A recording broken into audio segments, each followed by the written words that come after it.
Hello viewers, আসসালামু আলাইকুম। Welcome to my channel মিনাস রান্নাঘর। আজকে আমি কোনো রকম ওভেন এবং বিটার ছাড়াই একটি স্পঞ্জি কেক বানিয়ে দেখাবো। দেখতেই পাচ্ছেন কেকটা কতটা স্পঞ্জি এবং কতটা নরম হয়েছে। এটা বানাতেও খুবই সহজ। এর জন্য প্রথমে আমি এখানে 1.5 কাপের মতো ময়দা নিয়ে নিলাম এবং আধা চামচের মতো লবণ, 1 চামচের মতন বেকিং পাউডার, 1 চামচের মতো গুঁড়ো দুধ দিয়ে দিলাম। এরপর সব উপকরণগুলো ভালোমতো চেলে নেব।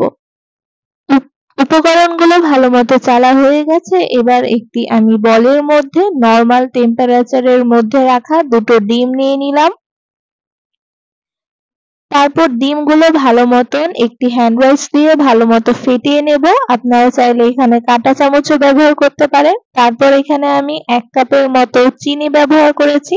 চিনিটাও ভালোমতো ডিমের সাথে ফেটিয়ে নেব। আপনারা আপনাদের স্বাদ মতো চিনি ব্যবহার করতে পারেন।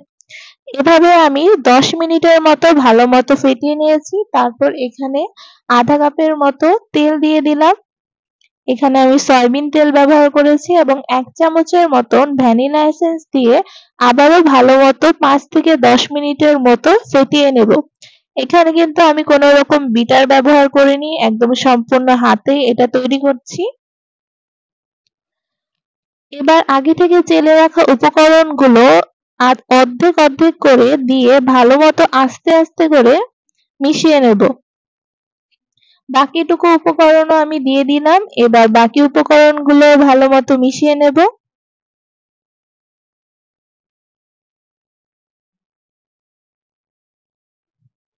দেখতেই পাচ্ছেন খুব ভালোমতো মিশ্রণটি মিশানো হয়ে গেছে আমার।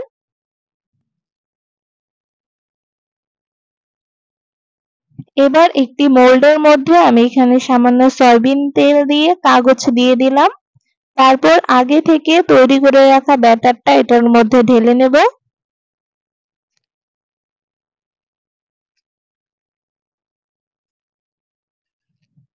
ভালোমতো ঢালা হয়ে গেলে এবারে উপর নিচ বারবার ঝাঁকড়ি দিয়ে দেব যাতে এর মধ্যে কোনো বাবল থাকলে বের হয়ে আসে।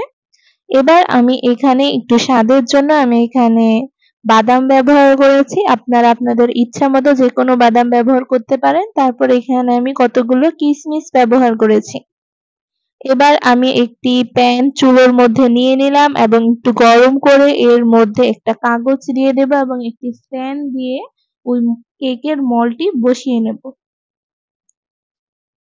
এবার একটি ঢাকনা দিয়ে ভালোমতো ঢেকে দেব এবং এর মধ্যে যাতে কোনো বাতাস বের না হয়ে যায় এর জন্য আমি একটা ভারী কিছু দিয়ে দিলাম।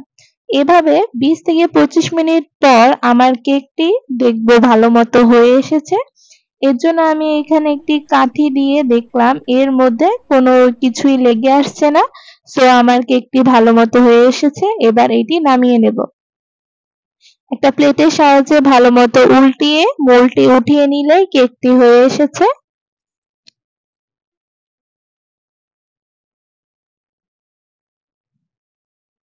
দেখতেই পাচ্ছেন কেকটা কতটা পারফেক্ট ভাবে হয়ে এসেছে। নিচের কালারটাও খুবই সুন্দর এসেছে। আপনারা চাইলে এভাবে বাড়িতে খুবই সহজে কোনো রকম ওভেন ছাড়াই, কোনো রকম বিটার ছাড়াই বাড়িতে চুলোর মধ্যে তৈরি করে নিতে পারেন খুবই অল্প সময়ে। আর এই কেকটা খেতে এতটা অসাধারণ যে আপনারা বাড়িতে একবার ট্রাই না করলে বুঝতেই পারবেন না। কেকটা আমি এবার কেটে নেব। দেখতেই পাচ্ছেন কেকটা কতটা নরম হয়েছে এবং কেকটা সহজেই কেটে আসছে। এর মধ্যে কোনো রকম কাঁচা ভাব নেই। এটা খুবই পারফেক্ট ভাবে হয়ে এসেছে। কেকটা খুবইটা স্পঞ্জি এবং খুবই নরম হয়ে এসেছে। এটা আপনারা বাড়িতে বিকালের নাস্তা কিংবা যেকোনো সময় বানিয়ে নিতে পারেন। বাচ্চাদের টিফিনেও দিয়ে দিতে পারেন। এই কেকটা খেতে কিন্তু খুবই মজাদার এবং অসাধারণ। আমার ভিডিওটি যদি ভালো লাগলে অবশ্যই লাইক, কমেন্ট এবং সাবস্ক্রাইব করবেন।